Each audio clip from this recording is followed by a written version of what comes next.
해주시면 고맙겠고요. 주변에도 많이 알려주셔야겠죠.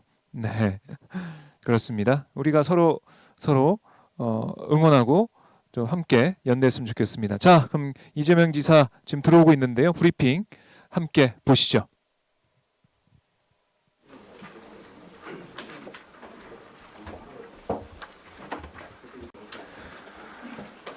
네, 참석해주신 언론인 여러분 감사합니다. 저는 언론협력 담당관 조창범입니다. 오늘 내용은 코로나19 대응을 위한 경기도 긴급 추경 편성안입니다. 먼저 도지사께서 발표하시겠습니다. 네, 여러분 반갑습니다. 존경하는 1360만 경기도민 여러분, 이재명 경기도지사입니다. 코로나19가 우리의 안전뿐 아니라 삶까지 위협하고 있습니다. 사태가 장기화되면서 전대미문의 경제 위기가 도래하고 있습니다. 거리는 비었고 경제는 직격탄을 맞았습니다. 기업은 조업을 중단했고 주가는 폭락했습니다.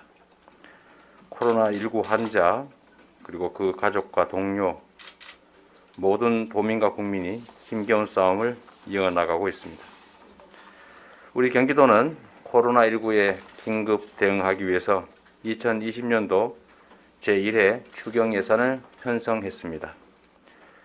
경기도는 이번 추경에서 올해 일반 회계 예산의 5.1% 규모인 1조 1,917억 원을 증액했습니다. 추경 예산 총 규모는 28조 2,300억 원이며 이 중 일반 회계는 24조 7,862억 원입니다. 추경 예산은 다음과 같이 크게 세 가지에 쓰여지게 됩니다. 첫째, 도민의 생활 안정을 지원하고 지역 경제를 회복시키는 데에 7,058억을 전격적으로 투입합니다. 한시적인 아동 양육 지원, 저소득층 생활 지원을 포함해서 긴급복지 지원에 4,611억 원을 반영했습니다. 특히 코로나19로 인한 비상경제 상황을 타개하기 위해서 경기도 자체 사업으로 극저신용자 소액대출 사업 1,000억 원, 취약계층 긴급지원에 500억 원을 편성했습니다. 극저신용자 소액대출은 경기도에 1년 이상 거주하고 신용등급 7등급 이하인 약 87만 명을 대상으로 합니다. 5년간 연 1%의 이자로 대출하고 10년까지 연장이 가능하며 1인당 50만 원을 신용등급 7등급 이하인 것이 확인되면 즉시 심사 없이 대출합니다. 그리고 급박한 사정이 있는 경우에는 그 금액을 300만 원까지 늘려줄 수 있습니다. 1,000억 원으로도 부족할 정도가 되면 수요가 초과할 경우에는 향후에 1,000억 원까지 추가 편성할 계획입니다. 취약계층 긴급지원은 취약계층 가운데 코로나19로 인하여 1개월 이상 소득이 단절됐거나 매출이 50% 이하로 감소되었으면서도 정부의 긴급복지 사업에서 제외된 10만 가구에 대해서 가구당 50만 원씩을 지역화폐로 지급하게 되겠습니다. 경기도가 현금 지원이 아닌 극저신용자 소액대출에 집중하는 이유는 재원 부족으로 어차피 모두를 지원하지 못하기 때문입니다. 소액의 현금이 꼭 필요한 분들에게 도움을 주기 위한 고육지책입니다.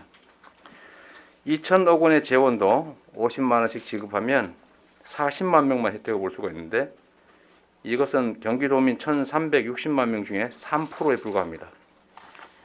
이를 특정 계층에 일괄 지원할 경우에는 이 지원 대상에서 제외되면서도 신용이 낮아서 소액조차 빌릴 수 없는 사각지대가 광범위하게 발생할 수 있습니다.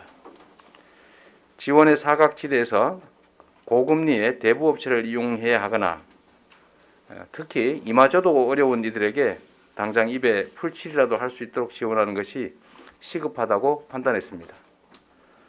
멈춰가는 지역경제에 숨을 불어넣기 위해서 지역화폐 발행을 늘리고 공적 일자리를 확대하는 사업 등에도 947억 원을 편성했습니다. 다 아시겠지만 참고로 말씀드리면 우리 청년층의 소비 여력을 높이고 지역 상권의 신속한 회복을 도모하기 위해서 분기별로 지급하던 청년 기본소득 예산 1,500억 원 가량을 상반기 내에 조기 집행할 계획입니다. 경제적 직격탄을 맞은 소상공인과 중소기업의 금융 등을 지원하는 사업에 461억 원을 편성했습니다. 여기에는 중소기업 육성을 위한 특별자금 지원 293억 원, 그리고 소상공인 전통시장 지원 예산 168억 원이 포함됩니다. 셋째로 코로나19 종식을 위한 감염병 대응체계 확충에 예산 516억 원을 증액 편성했습니다. 경기도는 이미 코로나19 조기 대응의 일환으로 예비비 재난관리기금, 재난구호기금을 활용해서 328억 원을 긴급 지원한 바가 있습니다. 코로나19에 효과적으로 대응하기 위해서 직간접적 보건 방역 사업 예산을 추가로 편성한 것입니다. 이 예산은 감염병 전담병원 운영과 역학조사 활동 지원, 선별진료소, 예방적 코호트 격리 시설, 복지시설 지원에 이르기까지 감염병 관련 사업들의 원활하고 신속한 집행을 위해서 사용되게 됩니다. 아울러 손해와 불편을 감내하면서도 지역 공동체 안전을 위해서 자가격리에 협조하시는 분들께 생활지원비를 지급하는 사업도 전개합니다. 존경하는 경기도민 여러분, 경기도는 도민의 생명과 안전을 지키는 것을 제1의 과제로 여기며 언제나 최선을 다하고 있습니다. 앞으로도 도민 여러분의 삶을 지켜내기 위해서 책임과 역할을 다하겠습니다. 오늘 발표한 사업들을 차질 없이 집행해서 하루빨리 여러분의 근심을 덜어드리도록 하겠습니다. 도민 여러분께서도 위생수칙을 잘 준수하시면서 몸 건강은 물론이고 마음 건강 관리에도 만전을 기해 주시기를 당부드립니다. 감사합니다. 네, 감사합니다. 네, 이어서 질의응답 시간을 갖도록 하겠습니다. 질문하실 기자님 손 들어주십시오. 예, 경인일보에 예, 경인일보 신지영 기자입니다. 그 소액 금융 지원을 언급하셨는데 이 소액 금융 지원을 수행할 기관이 정해졌는지가 궁금하고요. 또 그 이렇게 어려운 분들이 어떤 절차를 통해서 소액 금융 지원을 받게 될지가 궁금합니다. 그 아울러서 그 도의회와 논의하는 과정에서 그 재난관리기금 등 기금을 활용하여서 그 재난 기본소득을 지급할 수 있다는 아이디어가 논의된 걸로 알고 있습니다. 거기에 대해서 어떤 그 생각이었는지 그것도 궁금합니다.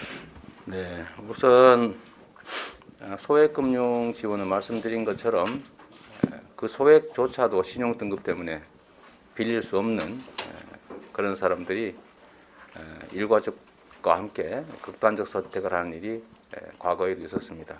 이번 경제 위기로 인해서 그런 사각지대가 광범하게 발생할 수 있기 때문에 신속하게 집행하기 위해서 이 제도를 만들었습니다. 아직 기관은 지금 모집 중입니다.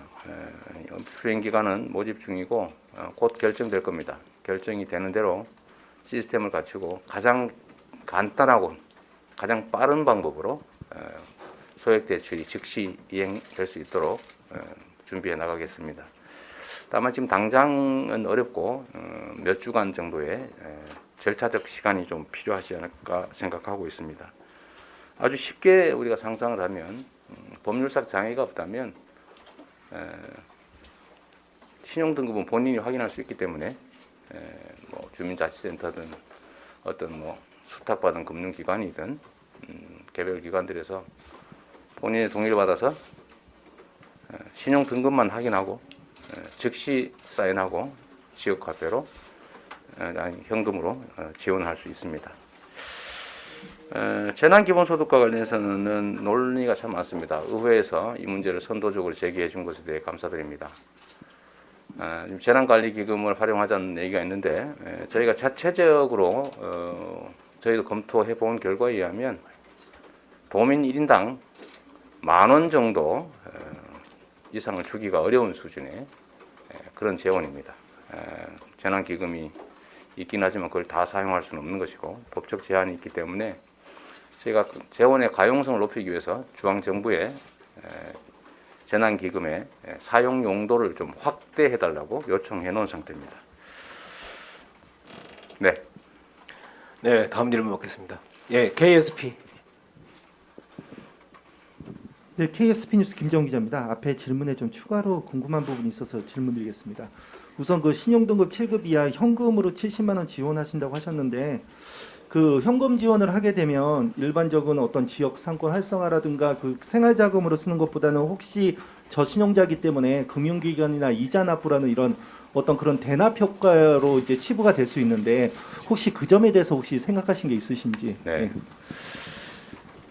지금 저희는 보통 지금 현재 지방 정부들이 현금 지원을 주로 추진하고 있고 우리 경기도도 지금까지 그래왔고 우리가 이번에 편성한 예산에도 그런 내용이 상당히 들어 있습니다. 500억이 바로 그 부분에 해당이 됩니다. 근데 이게 무상으로 지원하는 부분은 저희가 가급적 지역화폐로 지급하려고 지금 기획 중입니다. 다만 소액 금융대출은 나중에 자력이 되면 다 반환해야 되는 것이고 법률상 대출이기 때문에 빌려주는 거기 때문에 그걸 지역화폐로 줄 수는 없습니다. 그 돈을 빌려서 어디에 쓰든 그거는 그들의 처분의 자유에 속하는 것이고 공짜가 아니고 빌려가는 것이니까 그들의 완전한 처분 자유에 맡기는 게 맞다고 생각합니다. 기존에 밀린 이자를 갚는 것도 뭐 중요한 사용처가 되겠죠. 뭐 빌린 돈을 갚을 수도 있겠고 그러나 이거는 저희가 좀 장기간 아주 낮은 이자로 심사 없이 누구에게나 신용등급 7등급 이하면 복지정책적 성격을 띠긴 하지만 이거는 분명한 여신 대출이기 때문에 그들의 자유에 맡기는 게 맞다고 생각합니다. 그리고 하나 더 추가로 말씀드리면 이 저소득층의 소위 한계 소비 성향, 수입이 늘어날 경우에 어느 정도까지 소비를 하느냐를 보면 저는 100%에 거의 가깝다고 봅니다. 고소득, 고자산가들에게 지원하면 한계 소비 성향이 거의 제로에 수렴하겠지만 이런 저소득층, 특히 취약계층에게 지급하면 한계 소비 성향이 거의 100%에 가까워서 거의 다 사용될 것이다. 이렇게 생각합니다. 네, 다음 질문 받겠습니다. 네, 네, 팁으로도 말씀하세요.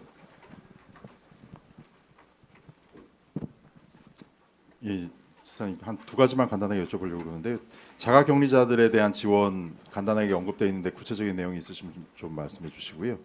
그다음에 이게 예를 들어 화성시 같은 경우에 어제 그 추경 예산이 통과됐습니다. 여기 내용으로 보면은 지원해 주신다는 게 그 중위소득 100% 이하 요 부분이 그 약간 중복되는 느낌도 있는데요. 시군이 지금 계획하고 있는 것들과 중복될 수 있는 부분들도 있을 것으로 보입니다. 이런 부분은 어떻게 그 저희가 봐야 하는지, 이중 지급이 경우에 따라 가능한 것인지 이런 것 좀 여쭤보고 싶고, 그다음에 시군하고 뭔가 협의하신 게 혹시 있으시면은 말씀해 주십시오. 자가격리 지원의 구체적 내용은 이따가 우리 실무부서에서 설명해 주시고요.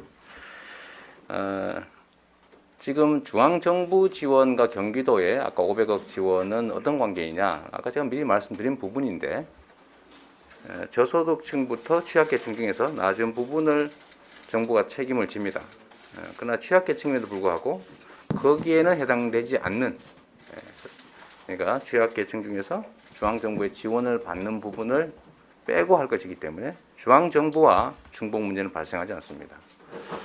그러면 해당 시군들이 특정한 정책을 취했을 경우에 겹치는 문제는 어떻게 하느냐. 해당 시군이 어느 시군이 만약에 지원을 한다고 해서 그 지원을 빼고 도가 지원하는 것은 해당 자치단체의 노력과 자치권을 침해하는 결과를 발생하게 되죠. 예산 운영 잘하고 또 해당 시군의 재정 여력이 많아서 그 해당 시군의 주민들이 혜택을 더 많이 보는 건 당연한 겁니다. 그 점에 대해서 우리가 통제를 하거나 규제할 필요는 없죠. 그래서 그 점은 각 시군이 알아서 도의 지원을 받는 사람을 뺄 것인지, 도의 지원을 받는 사람을 중복 지급할 것인지는 해당 시군이 결정하면 될 것으로 생각이 됩니다. 네, 저기 아까 경기자는 그 자가격리 부분에 대해서는 그냥 말씀하십시오. 간단하게. 예, 복지국장 이병호입니다. 자가격리자에 대해서는 가구 원수가 몇 명에 따라서 지급액이 달라지는데 4인 가구 기준으로 했을 때 123만 원을 지급하게 됩니다. 자가격리 14일 이상의 경우에 또 하나의 조건은 그분이 유급휴가를 쓰지 않는 경우 해당이 되겠습니다. 이상입니다. 그거는 이제 일반적 지원에 가는 것이고 경기도가 굳이 이 예산을 편성한 것은 경기도만 하는 특별한 지원이 있느냐, 그게 뭐냐 이 질문인 것 같습니다. 그건 아니고 증액한 것이죠. 네, 대상자가 늘어남에 따라서 증액한 것입니다. 네.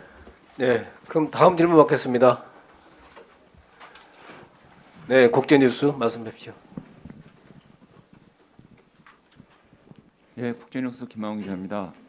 기자님, 저 극저신용자 관련돼서 혹시 상환을 하지 못하거나 이제 이자를 납부하지 못할 경우에 그 압류 등 혹시 추심 조치가 들어가는 건지, 아니면은 그냥 이 네. 현재 상황이 어려우니까 긴급 그 생계비를 지원하는 어떤 그런 형태로 이제 추심 절차가 없는 건지 그게 궁금합니다. 네. 사실 50만 원을 빌리겠다고 행정기관을 방문하는 사람들이 오죽하겠습니까? 여러분 같으면 돈 50만 원 빌리러 가겠습니까? 안 가겠죠. 그냥 그것조차도 30만 원이 없어서 50만 원이 없어서 세모녀가 집단 자살한 그런 사례를 우리가 보고 있습니다. 그런 분들이 그냥 장애 없이 편하게 소액을 좀 조달할 수 있도록 해주려는 게 이 취지입니다. 만약에 안 갚으면 어떡할 거냐? 갚을 능력이 있으면 갚을 거라고 믿고, 또 그래서 일부러 설계를 그렇게 했습니다. 5년 후에 5%를 갚아도 되고 중간에 무슨 이자를 내야 되는 건 아니고, 원하면 10년 후에 10% 붙여서 갚아도 됩니다. 근데 그때 가서도 이 50만 원을 갚을 능력이 없어서 못 갚으면 우리가 많이 하는 것처럼 그 집행하는 비용이 더 들 거기 때문에 일정 기간 시효가 소멸하면 결손 처분하면 되죠. 그냥도 50만 원 주는데 그 어려운 사람들 50만 원 빌려줬더니 안 갚는다고 쫓아다니면서 추심하고 돈 더 들여서 그럴 필요가 있겠냐 이렇게 생각하는데, 문제는 제가 그때까지 지사를 하고 있을지 잘 모르겠습니다. 네. 네, 다음 질문 받겠습니다. 질문이 없으신가요? 네. 네. 감사합니다. 오늘 빨리 해방시켜 주셔서. 네, 더 이상 질의하실 기자님이 안 계시므로 이것으로 오늘 기자회견은 모두 마치겠습니다. 네. 감사합니다. 우리 언론 여러분들한테 언제나 감사드립니다.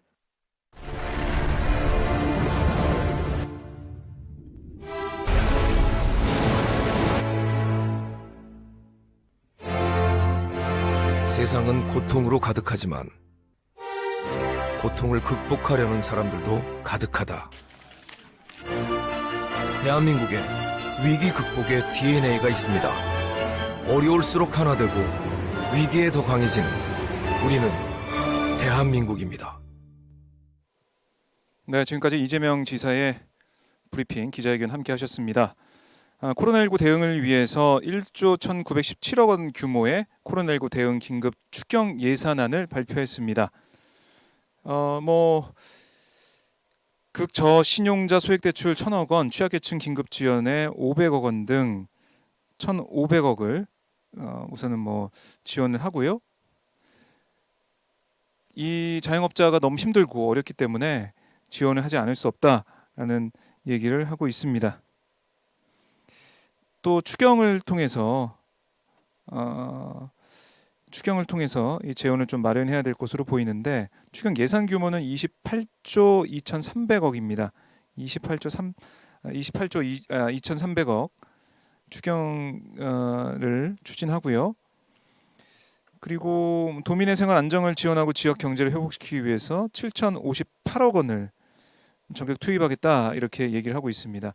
한시적인 아동 양육 지원, 저소득층 생활 지원 등 긴급 복지 지원 4,611억 원, 코로나19 극복 소액 금융 지원과 긴급 지원 1,500억 원, 지역 화폐 발행과 공적 일자리 확대가 947억 원이 반영이 됩니다. 뭐 이렇게 정부에서 어제 얘기했던 것처럼 금융 지원이나 서울시에서 또 생활비 지원을 하는 것도 있었는데 경기도에서도 온기를 살리기 위해서 어려운 분들에게 힘을 주기 위해서 이렇게 준비를 하고 있습니다. 네. 자, 뭐 지자체들이 나서서 정말 열심히 하고 있습니다. 물론 열심히 안 하는 지자체도 뭐 눈에 보이긴 하지만 열심히 하는 지자체 뭐 듬직하게 각 지역 주민들의 지지를 받고 사랑을 받을 거라고 생각을 합니다. 코로나19를 어떻게 뛰어넘느냐? 연대와 또 함께 참여하는, 또 우리가 지킬 수 있다, 우리가 이겨낼 수 있다, 이런 것들을 마음가짐에 담고 또 개인위생이나 사회적 거리두기 이런 것도 실질적인 그 실천도 꼭 해야 된다, 이렇게 볼 수가 있습니다. 자, 뭐 이재명 지사 같은 경우는 어제는 긴급 재난 기본소득 이거를 모든 국민들한테 주자라는 제안을 하기도 했었는데요. 그러니까 중앙 정부 차원에서도 이런 재난 기본소득을 다 줬으면 좋겠다라는 거고요. 지자체 차원에서도 여러 가지 지원책을 추경을 통해서까지 만들고 있습니다. 네. 자, 오늘 방송 여러분들 어떻게 보셨습니까? 여러분들의 성원과 응원으로 만들어지고 있는 박종현 스팟. 네, 화면 하단에 보면 전화번호가 있습니다. 연락을 통해서 저희 자발적 시청료 참여 부탁드리겠고요. 아까 말씀드렸죠. 참여가 중요하다 말씀드렸는데 많은 분들의 참여를 또 기대하겠습니다. 주말이네요. 이제 주말 어떤 계획을 가지고 계십니까? 뭐 몇몇 교회나 이런 곳에서는 또 다시 모여서 예배를 드린다고 하고 있는데요. 사회적 거리두기 잊지 마시고요.